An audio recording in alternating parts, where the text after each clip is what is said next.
तिगला बामे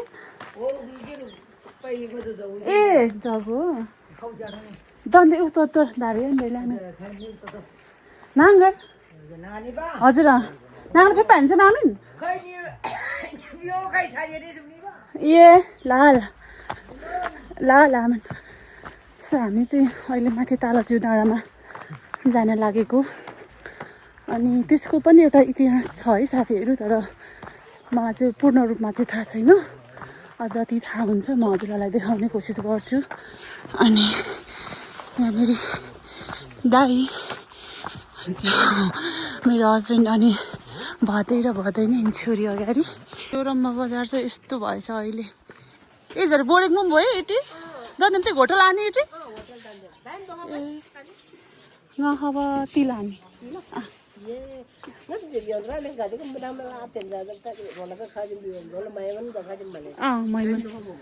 ती लाने माग खबर नहीं करते 4 महिने तब छै जी दम नहीं बेले तजी ए लाल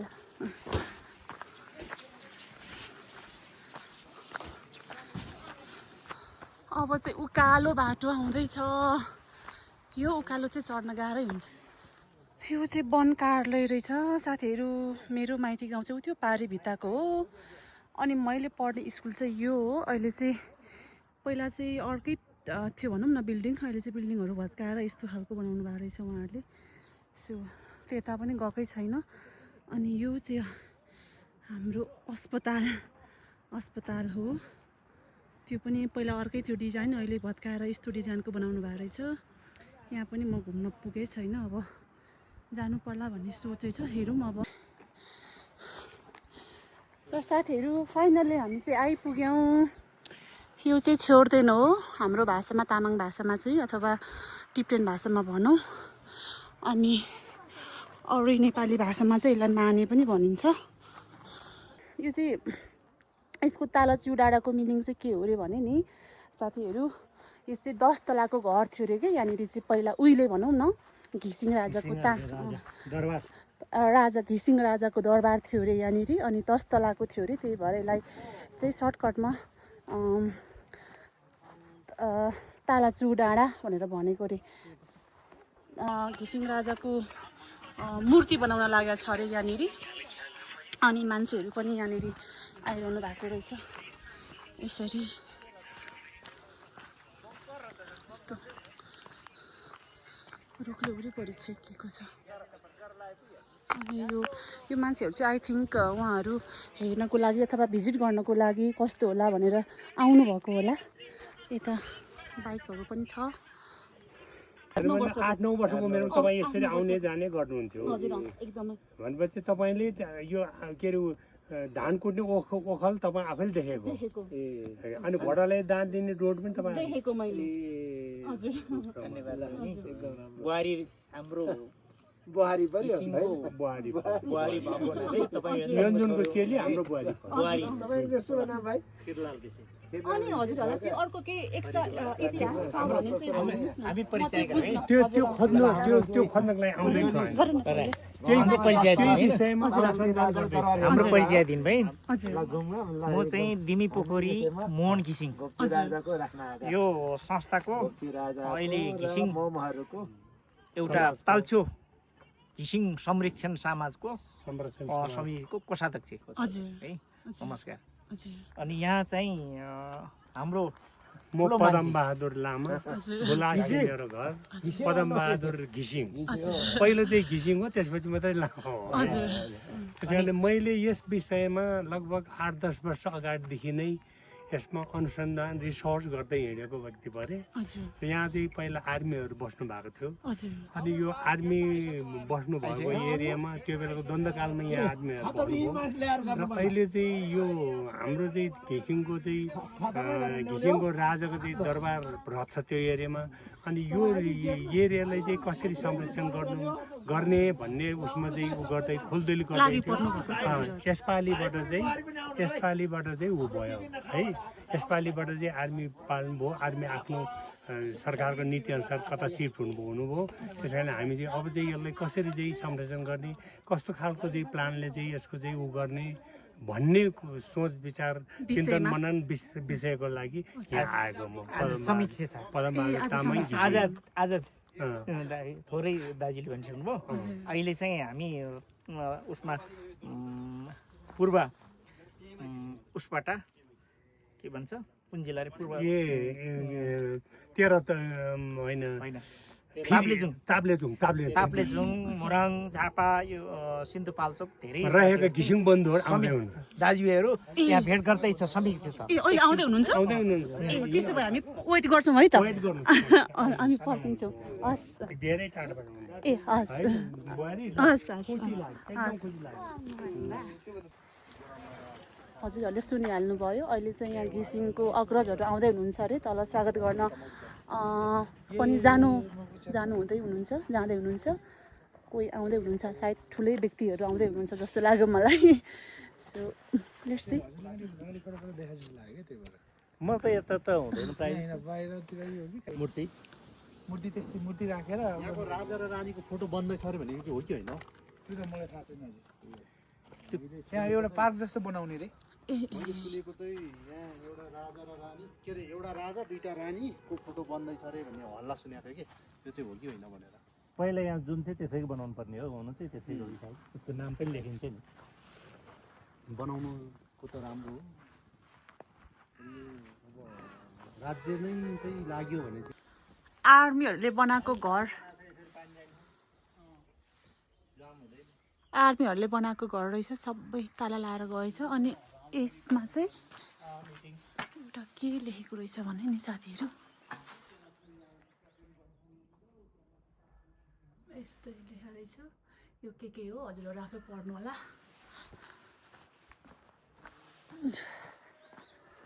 अब चाहिँ हामी हिँडेको माथि आज चाहिँ उहाँहरूको यो ताला चुई डाँडालाई चाहिँ कस्तो खालको बनाउने भन्ने सन्दर्भमा चाहिँ उहाँहरूको मिटिङ अथवा छलफल गर्नको लागि घिसिङ समाजबाट घिसिङको अग्रजहरू आउनु भएको रहेछ उहाँ ठुलो व्यक्तिहरूसँग कुरा गर्न मलाई अलिकति अप्ठ्यारो भएर म चाहिँ हिँडिहालेँ साथीहरू अर्को बुवाहरूसँग चाहिँ मैले थोरै कुरा गरेँ सो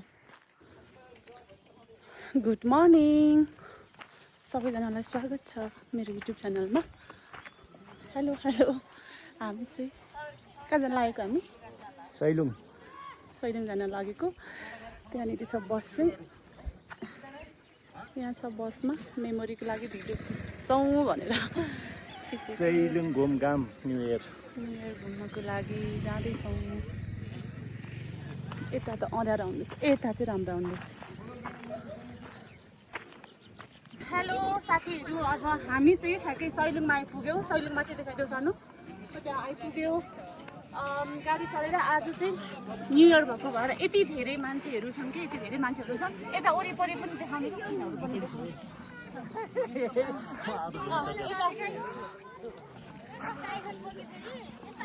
ओके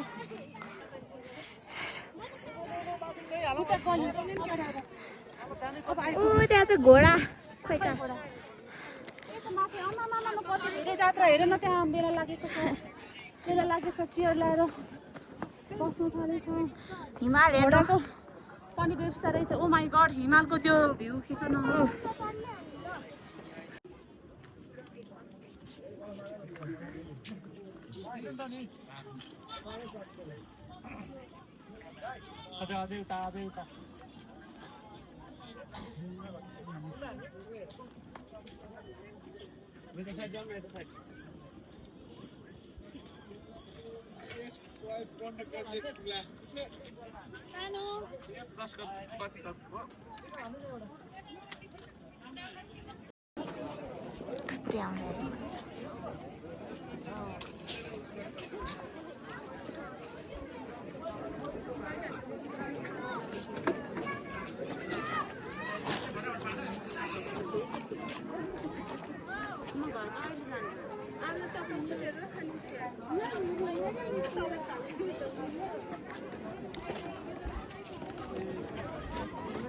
भयो टिउसन गर्नु पर्दा चाहिँ नहुनेलाई चाहिँ गर्ने हो हुनेलाई चाहिँ गर्नु हुँदैन अब लेट सिके के हुन्छ अहिले चाहिँ हामी ठ्याक्क यो सैलुङमा आइपुगेका छौँ कालो आयो अर्थ चाहिँ 100वटा थुम्का भएको ठाउँमा आइपुगेका छौँ। आज नयाँ वर्ष भएको भएर होला एकदम धेरै भिडभाड भएको छ, मान्छेहरू आइरहेका छन्। एकदम पर्यटकीय स्थल चाहिँ बनेको छ यो ठाउँ। भन्छ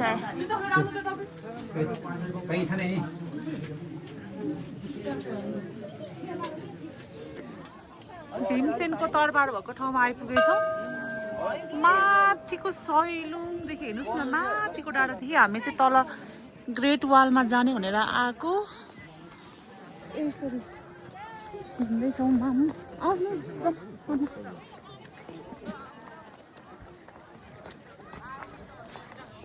कहाँ हो नि है, अझै ग्रेट वाल त आउनु, ग्रेट वाल जाँदैछौँ। टाइम लाग्छ जस्तो छ एकदम धेरै। यो हुन्छ छुर्पी हेर ल। ए छुर्पी सफा रहेछ है, राम्रो रहेछ। कति रुपियाँ गोटा हो नि भाइ यो? 300 रुपियाँ गोटा? एउटा काट्दैम न ल। एउटाको 300 रुपियाँ? ओ माई गॉड, राम्रो जस्तो नरम है। यो के को घिउ? चौरीको घिउ भाइ? हजुर चौरीको नि। अनि यो चाहिँ के हो नि भाइ? जडीबुटी के काम गर्छ? सिरोल्टा दुखेको ग्यास्ट्रिक ठोकेर बसेर ठोकेर पदन्ता भन्छ। सिरोल्टा यहाँ दिनु कान दुखेको आलु छ हाम्रो घरमा। मतलब ठिक छ। यो माथि चाहिँ मन्दिर हो क्या? एउटा मात्र दे। यो कति यसको? किन नजमेको यो? यो कामले गर्दा यो चाहिँ त्यो अचार हो, त्यो 400। पदन्तालको अचार हो के रे, जिउहरू दुखेको ठिक हुन्छ त्यसले। ल होइन, एउटा मात्रै हो, यो मात्र लिने। एउटा अँ डाँफे ढुङ्गा होइन मम्मी? यो डाँफे ढुङ्गा। महादेव यहाँ त ढुङ्गा भनेर भन्नुभएको छ, लेखा छ। ढुङ्गाको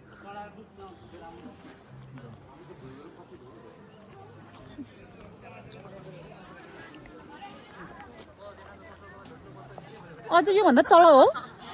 अझै तल। यहाँ पनि यस्तो भएछ है अहिले त। प्रतीक्षालय पनि रहेछ। अनि ए कालापानी कालापानी महादेव गुफा। महादेव जाने त्यता कालपानी जाने। ए महादेव जाने चाहिँ त्यहाँ हो? ए ए ए अझै ग्रेट वाल त तलै नै हो क्या अरे।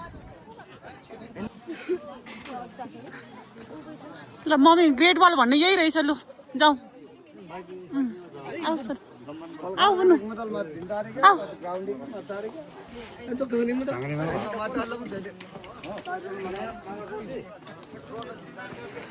फटाफट हेर्नु।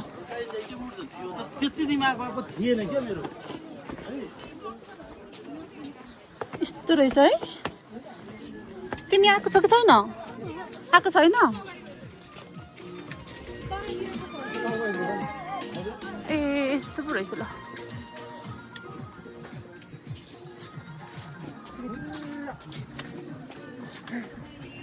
ग्रेट वालमा आइपुग्यो। ग्रेट वाल के अरे, मिनी ग्रेट वाल, सैलुङको ग्रेट वाल अरे।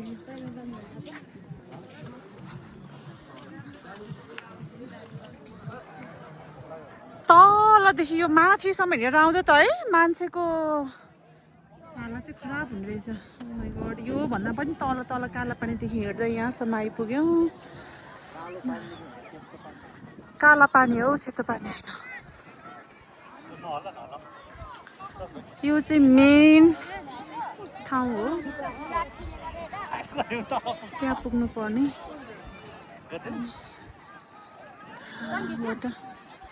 अहिले चाहिँ यहाँ मान्छेहरू आराम गर्दै हुनुहुन्छ, आराम गर्दै हुनुहुन्छ।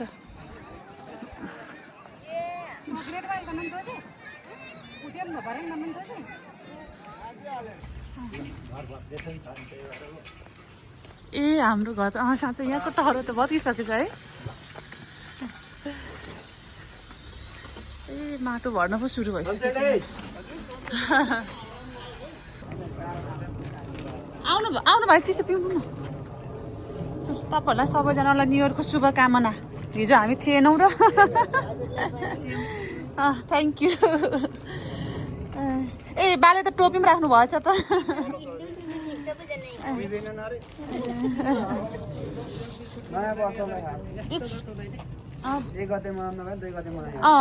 भइहाल्छ नि के हुन्छ र हुन्छ हामी पिउनु तपाईँ चिसो पिउनु हुन्छ ओहो उहाँलाई दिनु मलाई त त्यो धेरै हुन्छ चिसो रहन्छ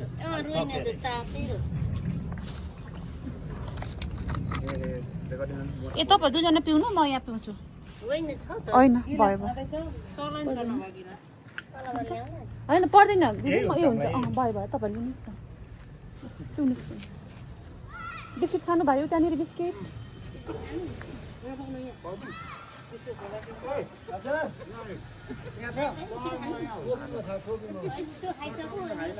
अनि भाइ पनि लिनु नि त बिस्कुट खानु तपाईँहरू त बिस्कुट भन्नुहुन्छ ल तर हामी चाहिँ बिस्किट भन्छौँ तपाईँ दा बिस्किट खानुहोस् न किन खानुहुन्न खानुपर्छ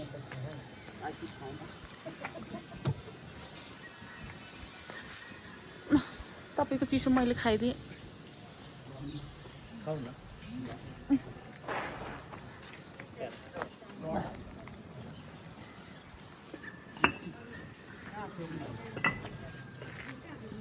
हाम्रो दाइकै साइडमा लगेको त्यसरी अब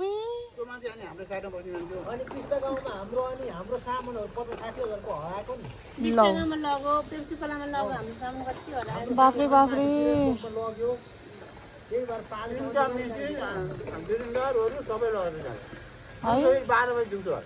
यस्तो हुन्छ है मान्छेहरू छ स्वर्ग